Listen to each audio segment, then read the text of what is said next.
Assalamualaikum, hi guys, welcome back to Miss Ron Nora Nadia.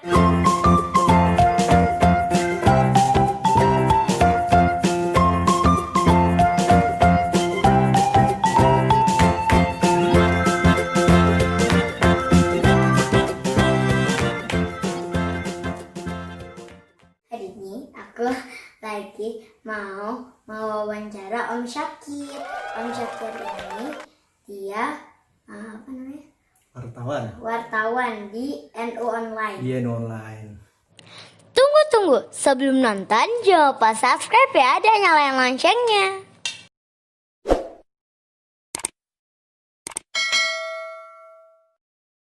Nah, sebelum itu jangan lupa like, subscribe, nyalain loncengnya dan tonton sampai habis ya guys. Let's go. Siap. Nah, Om Syakir, Ya. kerja wartawan tuh apa sih? Apa aja gitu? Ya, wartawan itu sebetulnya adalah penulis berita. Jadi pekerjaan wartawan adalah menginformasikan peristiwa-peristiwa yang terjadi di dunia ini. Gitu. Jadi orang-orang mengetahui informasi tentang hal apapun itu ya berkat kerjanya wartawan. Gitu. Itu sih kerjanya wartawan itu gitu, nulis berita. Misalkan ada peristiwa apa, ditulis sama wartawannya, diberitakan melalui berita online atau melalui televisi, radio, Gitu. atau koran, itu wartawan. Koran. Iya. Nah, Om Syakir udah pernah kemana aja nih? Ya, alhamdulillah nih, sobat Nawaran sekalian, saya berkah jadi wartawan itu sudah keliling Indonesia. Belum semuanya sih, semoga nanti semuanya. Doain ya. Jadi pernah ke Pekanbaru. Jadi kan tugas wartawan kan ditugaskan ke tempat tertentu untuk meliput peristiwa tertentu gitu. Pernah waktu itu ke Pekanbaru di Riau. Terus ke Padang di Sumatera Barat. Padang. Ya, di Banjarmasin di Kalimantan Selatan. Aku suka nasi Padang. Iya, waktu itu Om Syakir makan nasi Padang Langsung di Padang. langsung di Padangnya. Gitu. Terus Lebih enak atau enakan yang di sama aja sebetulnya, cuman kan suasananya dengan suasana asri Padangnya gitu ya. Di Padang, kemudian di Lampung. Lampung juga pernah, terus ke Bali. Kalau Bali beda lagi sih, bukan liputan. Waktu itu ada acara sih. Enak guys, ada pantai. Iya, yang pernah juga di Lombok. Oh, Lombok kamu Iya, pernah ke Lombok ya? Pernah dong. Di pantainya, tapi waktu itu Om Syakir nggak ke pantainya karena harus liputan kan gitu.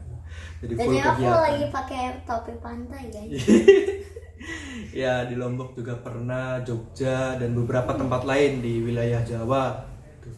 Gitu sih, iya. Jadi anaknya itu ditugaskan kemana, pergi ke sana secara gratis. Enak banget guys. Jalan-jalan gratis, enak. Kalau keluar negeri udah pernah kemana aja nih? Alhamdulillah, karena Om juga kan aktif di organisasi ya, Nauren, sobat Nauren sekalian. Jadi alhamdulillah berkat ikut organisasi ditugaskan untuk beberapa pertemuan di luar negeri. Pertama 2018, Oktober 2018, Om pergi ke Thailand, di kota Chiang Mai namanya. Chiang Mai itu bagian utara Thailand yang berbatasan dengan dekat dengan Cina, dekat dengan Vietnam kalau tidak salah itu batasannya.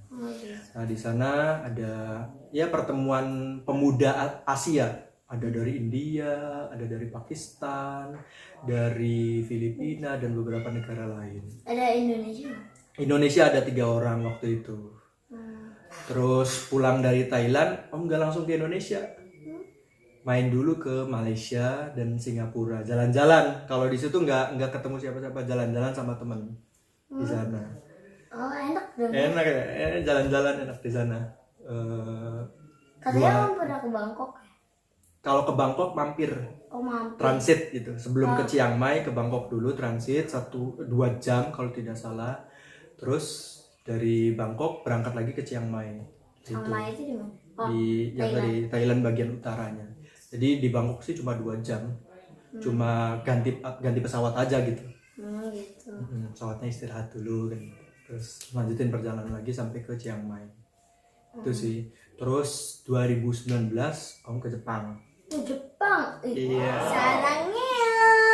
Sarangnya mah Korea. Oh iya. Jepang. Di Jepang pertemuan pelajar juga, Asia Tenggara, Jepang dan Timor Leste waktu itu. Jalan-jalan seminggu di Jepang. Jalan-jalan. Iya, di Tokyo. Tokyo. Ya, ibu kota Jepang itu. Aku pengen banget ke luar negeri. Pasti seru ya? Pasti seru banget di sana. Dingin gitu. Itu waktu itu Om di sana musim dingin. Waktu musim dingin, dingin banget. 8 derajat. 8 derajat. Ya, kalau di sini kan kita sekitar 30-an derajat ya. Tadi buka baju nggak? Enggak. Pakai kaos aja udah belum nyampe semenit udah kaku. Jadi langsung masuk lagi. Gak berani. Gak berani. Dingin banget lah pokoknya di Jepang itu. Terus kan buka baju, di sana ada musimnya itu nggak salju? Musim dingin ada saljunya, cuman waktu itu Om kan di Tokyo, jadi di Tokyo itu nggak ada saljunya, nggak nemuin salju jadi. Seru. Sebetulnya ada di Jepang di kota-kota tertentu ya. Iya, nanti buka baju terus tiduran di. Gak kuat. Dingin banget pasti, orang Indonesia kan ya suhunya standar lah, gitu ya. Gak Luar panas dan negeri dingin. kesini tuh kepanasan. Kepanasan. Sampai buat topi. Iya. Susah, capek nggak sih jadi wartawan tuh? Ya ada capeknya kadang, karena kan harus liputan seharian full, apalagi kalau ditugaskan gitu kan. Misalkan kayak tadi Masuk TV-nya mah cuma sebentar. ya yang masuk TV, karena Om kan nggak di TV ya, di apa namanya, berita online, tulisan bentuknya. Jadi kerjanya itu ya dari mulai bangun tidur sampai mau tidur lagi full. Pokoknya semua kegiatan harus diberitakan gitu. Jadi kegiatan ditulis langsung. Kalau di waktu istirahatnya nulis. Terus nanti selesai itu kan acara mulai lagi, kita harus mantengin lagi, itu dipantengin lagi kan, acaranya nggak boleh ketinggalan gitu sih. Biasanya capek kalau ada acara. Kalau lagi kesini mungkin kalau ada berita tertentu, kayak misalkan sekarang corona kan, beritain corona hampir tiap hari. Jadi kita tanya-tanya orang-orang yang berwenang, yang punya apa namanya, punya jabatan tertentu terkait corona atau punya keahlian tertentu terkait corona, kita wawancarain gitu. Apa beda wawancara sama jadi wartawan? Tugas wartawannya seperti Nauren ini.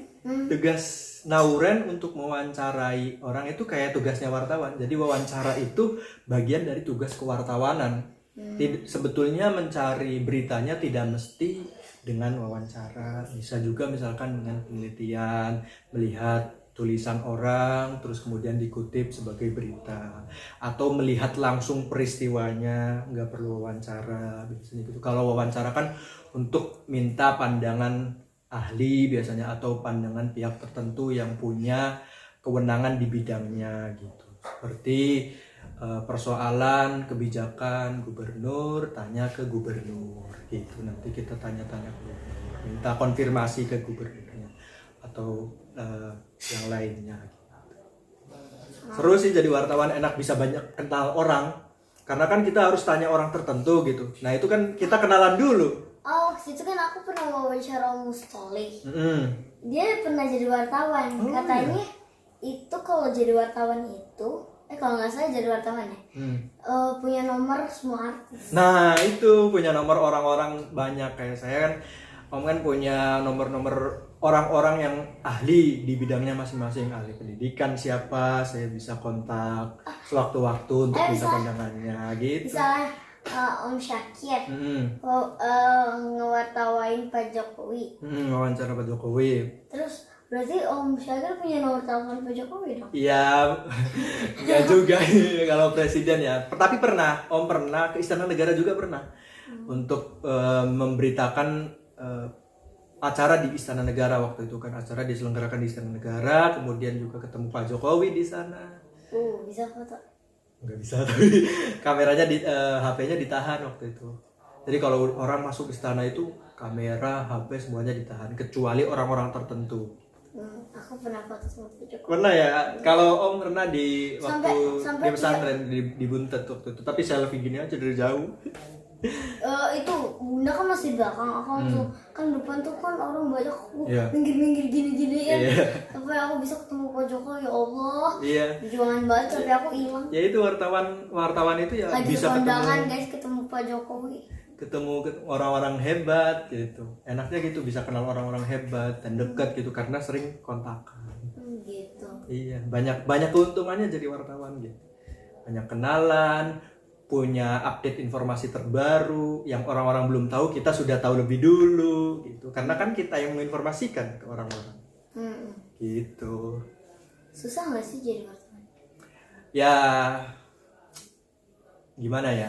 Harus belajar dulu sih sebetulnya. Karena ada kan prosesnya, adaptasi lingkungannya, adaptasi pembelajaran penulisannya gitu, dan harus sesuai dengan berita yang kita inginkan gitu. Misalkan kita nulis tentang anak-anak, banyak kan sekarang anak-anak kecanduan handphone. Tapi kalau kecanduan main handphone seperti aku wawancara orang, itu bagus. Kan ada yang kecanduan main game terus panjang hari gitu. Nah itu kan gak baik tuh. Nah itu sebetulnya ada adaptasinya. Misalkan Om ini susah nggak jadi wartawan, ketika ditanya susah nggak jadi wartawan, ya gampang-gampang susah ya, karena Om mengikuti gampang susah jadi wawancara orang, jadi harus mikir ya, terotak. Itu seperti itu. Kalau ngomong aku tuh kayak harus mikir dulu apa muter. Nah itu yang dilatih di wartawan itu. Jadi selain melatih bertanya juga melatih nulisnya, gimana yang kira-kira sesuai dengan aturan penulisan yang baik, nulis yang bagus, yang bagusnya, yang enak dibaca gimana, yang bisa dibaca orang. Kemudian sesuai dengan aturan bahasanya, kemudian sesuai mana yang harus didahulukan, mana yang harus diakhirkan, itu juga harus dipikirkan. Jadi bukan hanya berpikir gimana, tanya apa sih ke narasumber, tanya apa, setelah tanya dikumpulkan, mana nih yang harus didahulukan, mana yang harus diakhirkan. Itu juga butuh keahlian tertentu. Mana sih yang kira-kira bisa dibaca banyak orang, dilihat banyak orang, ditonton banyak orang, bagian mana itu yang butuh keahlian. Keahlian itu bisa muncul karena kebiasaan. Saking seringnya Nauren tanya, jadi sekarang lebih mudah mungkin tanyanya kan gitu. Karena awal-awal masih jarang, masih belum sering gitu ya. Waktu awal-awal sulit kan nanyanya. Waktu wawancara aku kan masih nyontek tuh guys. Dan itu cuma sebentar. Tapi sekarang udah mulai lah ya. Waktu itu yang not bullying itu aku udah lumayan katanya. Udah lumayan ya, betul. Iya, jadi karena pembiasaan sebetulnya. Jadi sekarang jadi wartawan tuh sudah sekitar 3 tahun. Oh 3 tahun ya, lama juga guys. Berarti dari aku umur 5 tahun guys. Iya. Jadi waktu itu sebelumnya kan Om ikut pelatihan nulisnya, pelatihan jadi wartawannya. Seminggu sekali bolak-balik ke kantor untuk belajar mana? Di PBNU. PBNU. Di NU online-nya, pusat. Bolak-balik seminggu sekali dari Ciputat ke sana untuk belajar nulis. Seminggu bawa tulisan, dikoreksi. Seminggu lagi datang lagi bawa tulisan, dikoreksi lagi. Iya, kayak sekolah. Selama 6 bulan mau belajar. 6 bulan? Ya, 3 bulan pertama belajar sudah boleh nulis gitu ya. Boleh nulis, silakan nulis dan diterbitkan. Tulis, diterbitkan, nulis, diterbitkan. Terus 3 bulan lagi belajar lagi Om, karena merasa belum bisa banget ya. Walaupun pelatihannya sudah selesai, Om ikut pelatihan lagi. Karena ada pelatihan berikutnya akan gelombang kedua, ikut lagi Om ya pelatihannya. Jadi nggak berhenti belajarnya gitu. Yang kepilih berapa orang itu? Sekitar 5 orang. 5 orang. Om Syakir terus? Ada teman-teman yang lain. Tapi yang jadi cuma angkatan Om Syakir yang jadi cuma 2 orang. Yang lainnya nggak lanjut. Emang yang daftar ada berapa orang? Puluhan, 50 lebih. Yang diterima 5 orang. Iya, pelatihannya yang diterima 5 orang. Jadi itu belajar seminggu sekali setiap selama 3 bulan. Itu yang pertama. Tapi karena ngerasa belum pinter ya, jadi belum bisa gitu, akhirnya terusin belajar lagi terus sampai sekarang, sampai online-nya minta untuk menjadi bagian di antaranya gitu. Mungkin yang itu yang apa? Yang nggak ikutin gelombang kedua itu kayaknya nggak jadi wartawan. Iya. Karena kan kalau belajar sungguh-sungguh itu bakalan jadi yang terbaik. Yang terbaik, betul. Karena sungguh-sungguhnya akhirnya bisa kan, bukan karena kalau pinter sih enggak pinter, cuman karena sering belajar, giat belajar, mau banget jadi wartawan gitu ya. Itu tuh jadi wartawan tuh cita-cita dari kecil atau gimana? Enggak sebetulnya. Pilihan aja, kebetulan jalannya ke sana gitu. Belajar tuh beberapa keahlian gitu dicoba, cuman nggak sampai mendalam gitu. Ternyata kayaknya bukan di sini deh. Pernah belajar kaligrafi, pernah belajar tilawah, pernah belajar ngelukis gitu, pernah yang lukis di kaligrafi gitu ya. Sambil belajar kaligrafi. Cuman karena merasa itu bukan saya banget gitu ya. Akhirnya yang nemu jalannya ternyata nulis, dan sampai jadi pekerjaan itu nulis gitu. Menjadi profesi wartawan itu nulis. Yang lainnya ya walaupun sedikit bisa tapi nggak mendalami gitu. Emang cita-cita dari kecil tuh apa gitu? Awalnya sih pengen jadi tentara. Ya Allah. Ya pengen jadi tentara. Kan ngeliat tentara kayaknya gagah gitu, keren gitu ya. Ada bintangnya kan, keren banget lah. Tapi ternyata karena bukan. Om punya penyakit minus, ini kan matanya minus, gak bisa ngelihat jarak jauh. Itu syarat utama, di antara syarat utama tentara itu nggak boleh minus, nggak boleh mata rabun tuh nggak boleh. Jadi harus bersih matanya. Jadi nggak boleh tuh, gara-gara itu udah. Nah, setelah itu pupus ya pasti. Ya jadi kayak kalau pakai kacamata jadi deket banget, kelihatan dari situ. Kan tulisannya dari sana tapi kelihatannya cuma di situ. Ya itu nanti cita-cita yang lain nemunya kebetulan wartawan waktu itu, waktu sekarang gitu. Mungkin nanti akan berubah lagi, nggak tahu. Iya, gitu guys, segitu aja video dari aku. Jangan lupa like, comment, share, subscribe, dan nyalakan loncengnya. Makasih udah tonton sampai habis. Bye bye. Terima kasih Sobat Nauren. Terima kasih Nauren. Iya, sama-sama. Makasih juga sarannya.